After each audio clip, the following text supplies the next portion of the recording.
and Vice President Mike Pence held a press briefing with local law enforcement and shooting victims just 3 days after the deadliest mass shooting in Texas history. One of the most important ways to stay safe on a boat this summer is having a life jacket, which is required by state law. Chris Lee, I'm here on the corner of Maplewood and Westwood, where we just got word there was a structure fire on this street. And with the start of their free fishing clinics, kids are able to have their own fish stories to tell. What was once a controlled burn is now out of control, as you can see behind me. And firefighters have been working tirelessly to try to contain this blaze. And meet Lily. She is the red kangaroo here at the Critter Corral on Indianola Beach. Now she's 1.5 years old, and fun fact, she can hold 2 babies in her pouch. So I'm here in downtown Victoria, where as you can see, the effects of Hurricane Harvey have already started to hit the city. The rain has been pouring down all day. That's where my heart is. It's where I found God. It was a shock to Sally Bailey. We were all heartbroken when we saw our sanctuary. After seeing her once beloved church, That was our prayer list. left in a state of destruction. Everything was rent, all of our pews, our pulpit. I'm going to cry, get emotional about it. Pastor Johnny Knight says with the congregation being so small, we couldn't afford to have insurance on the property, so all the damages are not covered by any kind of insurance. leaving the church to rely completely on donations. And with small, $100 here, $200 there, and then, a few very generous gifts that would that actually helped us pay for the roof and to get doors put to secure the building. The first step to recovery was getting the roof fixed. It's almost a complete remodel we're going to have to do. But there is still a long way to go. It's just a slow process. Everything had to be torn out, and it's just going to be a kind of a long-term goal to get us back in this building here. The fact that we're where we're at is nothing short of a miracle. A miracle is exactly what happened as their outreach building next door was The only thing on blocks here in Bloomington that did not get blown over. which is now And this is kind of where I'm at. where the small congregation meets every Sunday. God's hand was on that little building to keep it from being blown over. And with a little music, Pastor Knight hopes to bring in some funds to get the sanctuary up and running. We're thinking maybe once we get past the holidays, we'll do some kind of benefit concert, have some of the area talent come in and help us out to help us over the hump here to get these things taken care of.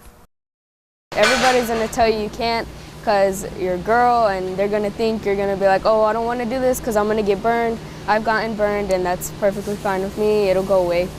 In a man's world, Mercedes Patlin is heating up the competition as one of 2 females in today's Victoria College Welding Rodeo. Today our theme was unity, and we built a sculpture, and it was like this big. Patlin and her Bloomington High School teammates take scraps like these and turn them into a work of art. We had some problems, but we worked our way around them, and it was kind of nervous being on a time limit.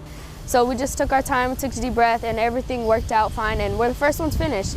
Unity among the community after Harvey in Bloomington is the sculpture's inspiration, leaving Patlin to remember the loss of a furry friend. Our dog passed away, so my mom took that really hard because we've had that dog since he was a puppy, so that was heartbreaking. Teammate Diego Salazar is on track to being a certified welder when he graduates, thanks to a free welding program at Bloomington High. Actually, now that I'm a senior, I actually realize how much of a help it is because I've been looking at colleges and the prices that they're handing out. It's a lot. So receiving these certifications for free in high school, it's actually a real blessing. And as for high school sophomore Patlin, her welding career is just getting started. I want to continue to do this for my senior year and after to become a welding inspector. Realized that doing this artwork would be preserving it, and we're saving a tree, and now we have a piece of art. It speaks to the community. A red, white, and blue masterpiece is standing tall right in the heart of Cuero. Ronnie Dietz knew that's exactly what he wanted to see his hurricane-damaged tree become, a beacon of hope for the community. And I wanted something to preserve from the damage of Hurricane Harvey for all of Cuero to understand the strength that Cuero has, and the strength of this tree and the way he formed it, and the strength of the American flag and the Texas flag is just awesome. That strength would be manifested into an art piece created by local artist Rafael Acosta, saving a tree by transforming it into a piece dedicated to patriotism. Here I would have, in an abstract way, a soldier whether man or woman, and taking the American flag and draping it upon themselves.